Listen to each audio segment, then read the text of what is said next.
The matter already been decided, এবং আমি একটা সময় নির্ধারণ করে দিয়েছি। আমরা পরবর্তী কার্যসূচিতে যাচ্ছি।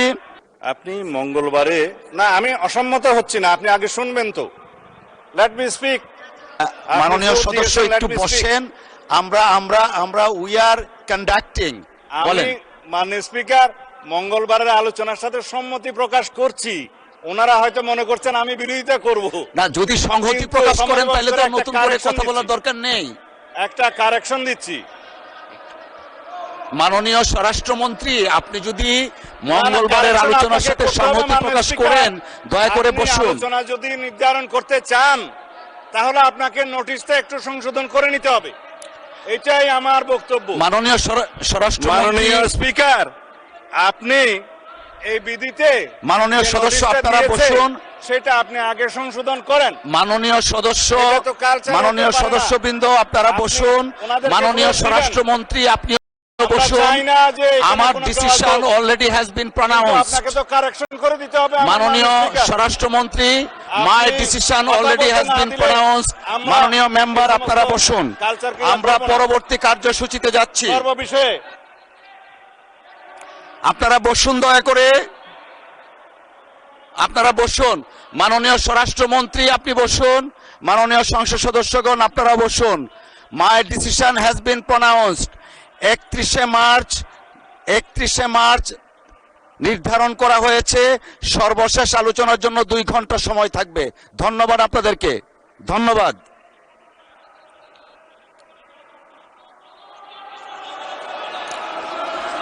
মাননীয় স্বরাষ্ট্রমন্ত্রী আপনি বসুন, দয়া করে। মাননীয় সংসদ সদস্যবৃন্দ আপনারা বসুন। এরপরেরটা কি আছে?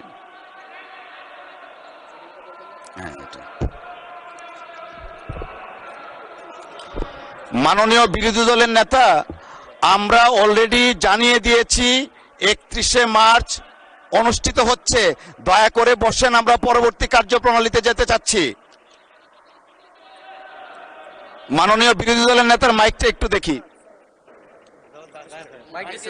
না, আমি বলছিলাম যে আপনি রুলিং দেওয়ার পরে এই বিষয়ের উপরে আর কোনো কথা চলে না। ধন্যবাদ। ধন্যবাদ মাননীয় বিরোধী দলের নেতা, আপনি দয়া করে বসুন।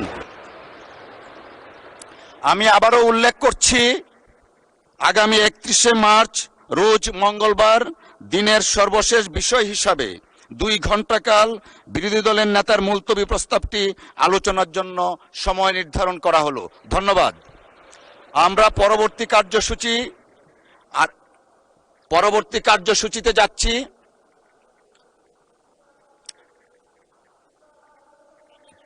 জি, সবার দিকে তাকাচ্ছি। পরবর্তী কার্যসূচি আরেকটা মুলতবি প্রস্তাব আছে। আপনারা দয়া করে বসুন, আমি পরবর্তীতে যাচ্ছি। Ruling has been passed. দয়া করে বসুন আপনারা, মাননীয় সদস্যবৃন্দ দয়া করে বসুন। দ্বিতীয় মুলতবি প্রস্তাবের নোটিশ একটু আমি একটু পরে আসছি আপনার কাছে। বসুন, দয়া করে একটু বসুন। দ্বিতীয় মুলতবি প্রস্তাবের নোটিশটি দিয়েছেন মাননীয় সংসদ সদস্য জনাব মোহাম্মদ নাজিবুর রহমান, পাবনা 1 থেকে নির্বাচিত। তিনি বিদ্যমান জ্বালানি সংকট ও বিশ্বের যুদ্ধকেন্দ্রিক অর্থনৈতিক সংকটের প্রেক্ষিতে করণীয় প্রসঙ্গে আলোচনা করার জন্য এই সংসদের কাজ এখন মুলতবি করা হোক মর্মে প্রস্তাব করেছেন। এই বিষয়ে বিধি 63E অনুযায়ী প্রস্তাবটি আজকের মতো গ্রহণ করা গেল না বলে আমি আন্তরিকভাবে দুঃখিত। আমাদের দিনের কর্মসূচি পরবর্তীতে এরপরে কোনটা এটা তো গেল, এরপরেরটা দেন দেখি।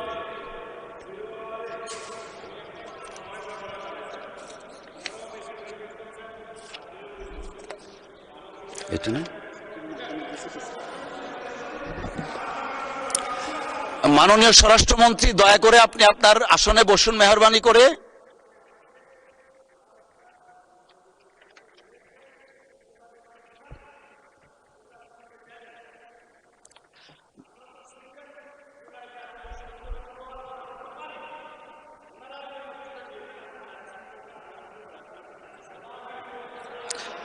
মাননীয় মন্ত্রী মহোদয়, আপনি বসুন দয়া করে।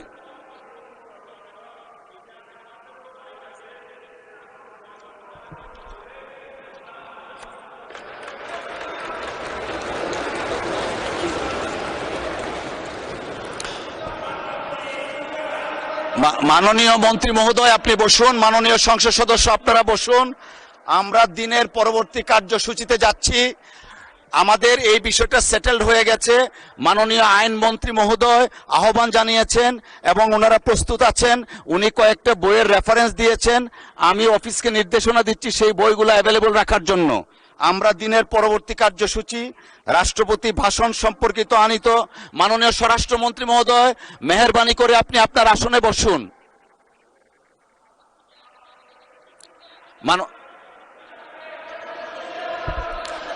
মাননীয় স্বরাষ্ট্রমন্ত্রী মহোদয়, আপনি আপনার আসনে মেহেরবানি করে বসুন।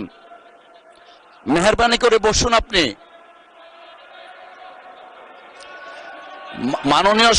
মাননীয় স্বরাষ্ট্রমন্ত্রী মহোদয়, আপনি বসুন। মাননীয় সংসদ সদস্য আপনারা বসুন। The matter already been decided এবং আমি একটা সময় নির্ধারণ করে দিয়েছি। আমরা পরবর্তী কার্যসূচিতে যাচ্ছি।